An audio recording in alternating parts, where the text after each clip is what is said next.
Hello class, कैसे हैं आप लोग। अपना लेक्चर 9 कल हम लोगों ने देखा था कक्षा क्या होती है, इट मीन ऑर्बिट क्या होता है। हम लोगों ने देखा था कक्षा,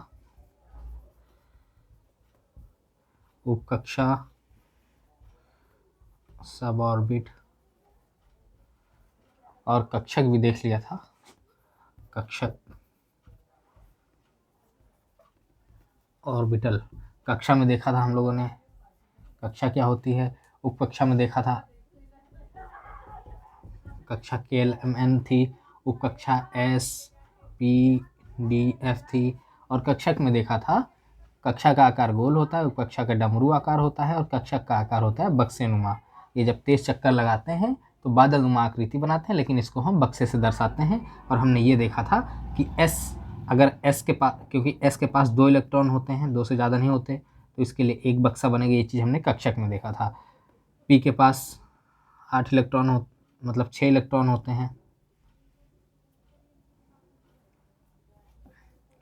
तो इसके लिए 3 बॉक्स बनेगा। ये चीज़ हमने देखा। जितने भी इलेक्ट्रॉन होंगे उपकक्षा के पास, उसका आधा ही कक्षक में बक्सा बनेगा। मतलब अगर 10 इलेक्ट्रॉन, जैसे इसके पास 10 इलेक्ट्रॉन था D के पास, तो यहाँ 5 बक्सा बना था, क्योंकि एक बक्से में 2 इलेक्ट्रॉन आता है। कल ये बात बता दिया था। अब आगे की चर्चा शुरू करते हैं। कल मैं यहीं भी आकर रुक गया था हुंड के नियम पे। आज मैं हुंड का नियम पढ़ना था।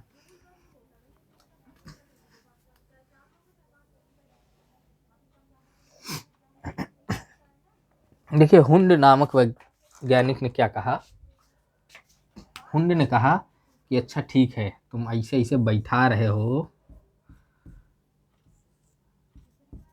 एक मुंडी ऊपर एक मुंडी नीचे, एक ऊपर एक नीचे, ये तो समझ में आता है, लेकिन थोड़ा डिसिप्लिन में बैठाओ, थोड़ा डिसिप्लिन में बैठाओ, ताकि आगे जाके क्या पता कम पड़ जाए। तब उस कंडीशन में आप क्या करेंगे। तो इसने कहा कि पहले एक एक इलेक्ट्रॉन भरो।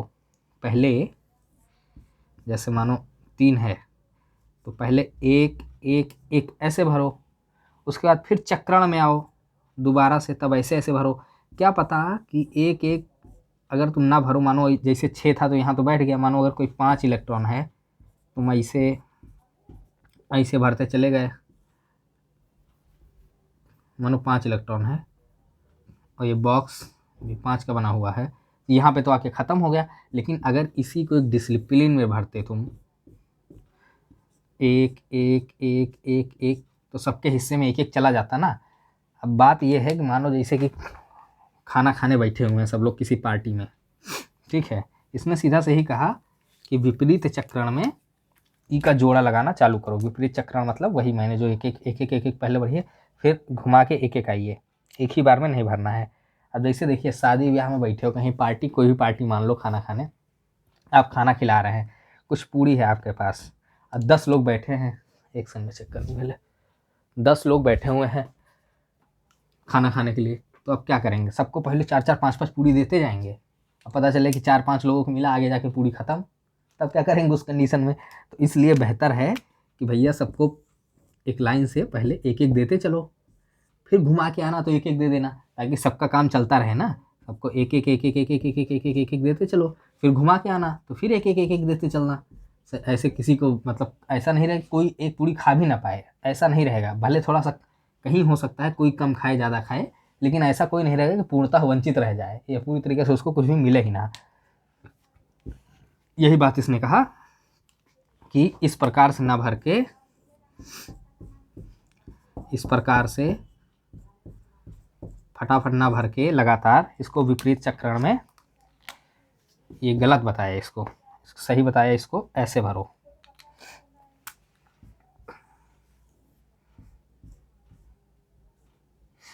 इसमें, फिर इसमें, फिर इसमें, एक एक ऐसे भरो, फिर दोबारा से घूम के आओ, फिर दोबारा से मतलब पहले एक एक सजा लो, फिर अब फिर से घूम के आओ, तो ऐसे ऐसे ऐसे ऐसे एक एक सजा दो।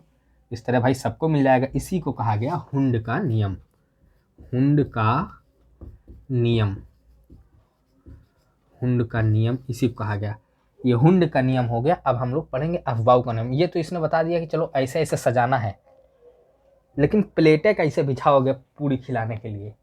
पूरी तो खिलाना है, लेकिन किस तरह से, अब ऐसे थोड़ी कर देंगे कि S P D F, कोई भी मानो कोई भी परमाणु है, मानो कि अगर हम ले लेते हैं कार्बन परमाणु, तो S P D F इस हिसाब से इसमें बैठाते चले जाओ इसके इलेक्ट्रॉन। इस प्रकार से नहीं होता है, आगे हम लोग अभी चर्चा में देखेंगे। अच्छा, ये चीज़ आपको समझ में आई। तो एक चीज़ मैं आपको यहाँ क्लियर करना चाहूँगा, इसको मिटा देते हैं। अब जहाँ ये ख़त्म हुआ ये टॉपिक हमारा, सीधा हम लोग, ये बस आपको समझ में आ जाए अफबाउ का नियम, इसके बाद सीधा क्वांटम नंबर निकालना सीख जाएंगे। अब यहाँ देखिए, कक्षा, कक्षक, कक्षा, उपकक्षा, कक्षक। अभी आपसे और चीज़ें इसमें आपको क्लियर हो जाएंगी। कक्षा कौन कौन सी थी हमारी? K L M N। उपकक्षा कौन कौन सी थी? SPDF जो थी, SPDF। तो आपको पता है कि इलेक्ट्रॉन कितने होंगे, इलेक्ट्रॉन कितने होंगे किसमें? पहले इलेक्ट्रॉन देखते हैं फिर उपकक्षा देखते हैं। यहाँ पे इलेक्ट्रॉन की संख्या आएगी, किसमें कितने इलेक्ट्रॉन होते हैं। यहाँ पे आ जाएगा उपकक्षा, यहाँ पे आ जाएगा उपकक्षा।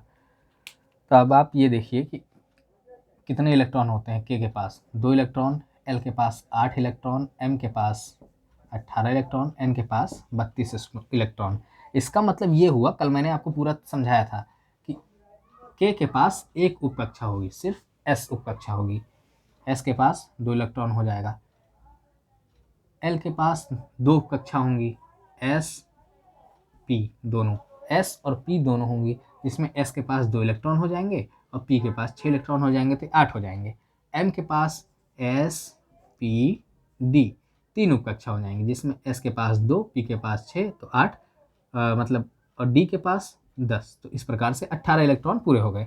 N के पास 32 इलेक्ट्रॉन, तो N के पास S P D F चारों उपकक्षा होंगे, जिसमें S के पास 2, P के पास 6, D के पास 10, F के पास 14। तो इस हिसाब से आप देख सकते हैं कि यहाँ पे 32 टोटल हो जाएगा। कल मैं आपको इसको क्लियर कर दिया था। अब ये देखिए, इसी के हिसाब से यहाँ पे कक्षक बनता है, इसी के हिसाब से कक्षक बनता है, जो हमने बताया था अभी आपको। कक्षक कैसे बनेगा? यहाँ पे केवल S है, मतलब 2 इलेक्ट्रॉन है, 2 इलेक्ट्रॉन है तो सिर्फ एक कक्षा बनेगी। S है अगर तो एक ही कक्षा बनेगा, एक कक्षा में ऐसे ऐसे भर दिया जाएगा। यहाँ पर एक कक्षा बनेगी S के लिए, प्लस ये बन गया P के लिए, तो इसमें 2 + 6 हम लोग भर देंगे। यहाँ पे बनेगी एक S के लिए, S के लिए बनेगा, P के लिए ये बन गया, एक बनेगा हमारा, नीचे बना देते हैं,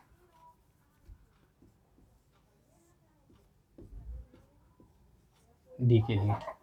इसमें भी हम इस प्रकार से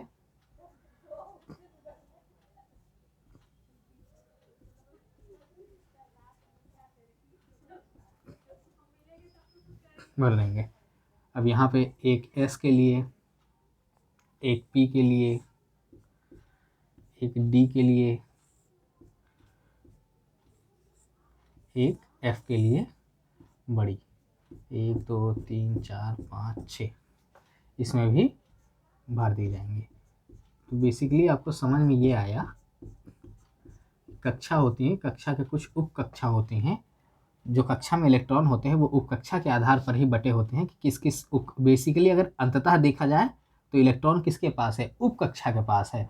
K की उपकक्षा S है तो 2 इलेक्ट्रॉन, L की उपकक्षा 8 है, L के पास 8 इलेक्ट्रॉन है तो S और P इसी प्रकार तीनों का हो जाएगा, और उसी के हिसाब से कक्षक बनेंगे। जितने इलेक्ट्रॉन होंगे उससे आधे कक्षक बनेंगे। यहाँ पे देखिए 32 इलेक्ट्रॉन, तो यहाँ पे ये अगर आप जोड़ेंगे तो 16 डिब्बे आ जाएंगे, 1 2 3 4 5 6 7 8 9 10 11 12 13 14 15 16। अब ये देख लीजिए, S के लिए बना था, ये S के लिए, ये P के लिए, ये S के लिए, ये P के लिए, ये D के लिए, S के लिए, P के लिए, D के लिए, ये F के लिए। यहाँ तक आपको क्लियर है? समझ में आई बात? अच्छा, ये सजाने, ये तो हो गया कि हम कैसे जो है उसको सजा रहे हैं। इलेक्ट्रॉन, ये इसको बोलते हैं हुंड का नियम, जिसमें हम लोग इलेक्ट्रॉन को सजाते कैसे हैं ये देखा जाता है। इलेक्ट्रॉन को सजाते कैसे हैं, लेकिन किसी परमाणु में अब इलेक्ट्रॉन को कैसे बैठाया जाएगा, इन सब को ही कैसे कैसे बैठाया जाएगा, बैठेंगे यही सब, लेकिन कैसे, किस फॉर्म में बैठेंगे, क्या डायरेक्ट SPDF करके बैठा दिया जाएगा, फिर अगर इससे भी ज़्यादा जरूरत पड़ेगी इलेक्ट्रॉन की फिर SPDF घुमाएंगे हम, ऐसा नहीं करते हैं। तो इसको बैठाने के लिए एक अफबाऊ का नियम है, जिसे अफबाऊ का नियम कहते हैं। एक्चुअली में अफबाऊ नियम जो होते हैं किसी वैज्ञानिक के नाम पे होते हैं, लेकिन अफबाऊ किसी वैज्ञानिक का नाम नहीं है, ये जर्मन लैंग्वेज है। सजाने के तरीके को जर्मन लैंग्वेज में अफबाऊ का नियम बोला गया है, इसलिए इसको अफबाऊ का नियम कहते हैं। और इसको अंग्रेजी में कहते हैं अरेंजमेंट थ्योरी, और इसी को कहा जाता है टेक्निकल भाषा में इलेक्ट्रॉनिक कन्फिग्रेशन, मतलब परमाणु विन्यास। इलेक्ट्रॉनिक कन्फिग्रेशन मतलब परमाणु विन्यास।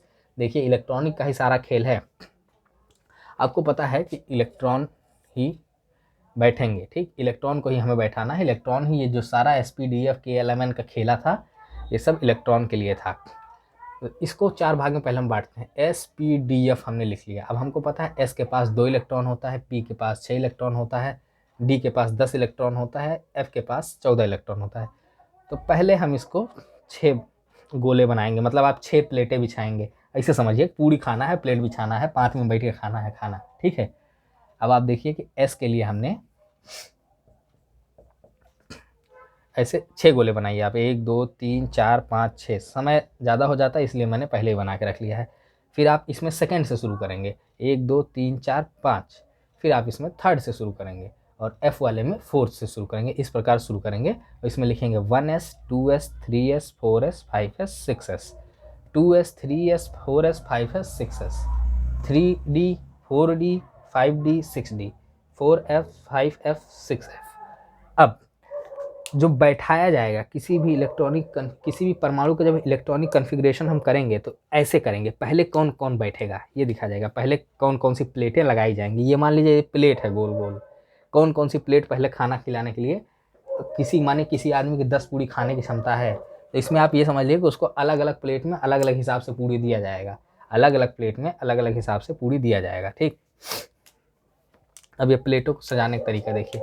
पहले कौन सी प्लेट रखेंगे आप, पहले किसी भी परमाणु में ये प्लेट रखी जाएगी, पहले 1S रखा जाएगा, फिर ये प्लेट रखी जाएगी, कौन सी, 2S, पहले 1S फिर 2S फिर 2P, उसके बाद ये। अभी हो सकता है थोड़ा सा आपको समस्या हो इसको जानने में, मैं इसको बहुत कायदे से अभी सॉल्व करके भी आपको दिखाऊंगा। फिर ये प्लेट, फिर ये प्लेट आएगी, फिर आएगी 4P, फिर आएगा 5S, इसके बाद 4D, इसके बाद आएगी ये प्लेट, फिर ये प्लेट, फिर ये प्लेट, फिर ये प्लेट, फिर ये प्लेट, फिर ये प्लेट। मतलब हर चीज़ को टेक्निकली सजाने का एक तरीका देखिए दिया हुआ है। इसका आप स्क्रीनशॉट ले लीजिए। अभी इसी के आधार पर आगे सारे नियम कानून आगे हम आपको दिखाएंगे अभी कि कैसे इलेक्ट्रॉनिक कन्फिग्रेशन होता है एक्चुअली। और उसी के आधार पर ये जो सीख गया वो क्वांटम नंबर उसके लिए चुटकियों का खेल होगा, लेकिन यहाँ जो फिसला वो फिर गया काम से, उसको फिर क्वांटम नंबर कभी नहीं समझ में आने वाला है, झूलता रह जाएगा। क्वांटम नंबर रियली में बताऊँ तो कुछ नहीं होता है, 2 मिनट में आप क्वांटम नंबर निकाल लेंगे। 2 मिनट का समय भी आपको क्वांटम नंबर निकालने में नहीं लगेगा।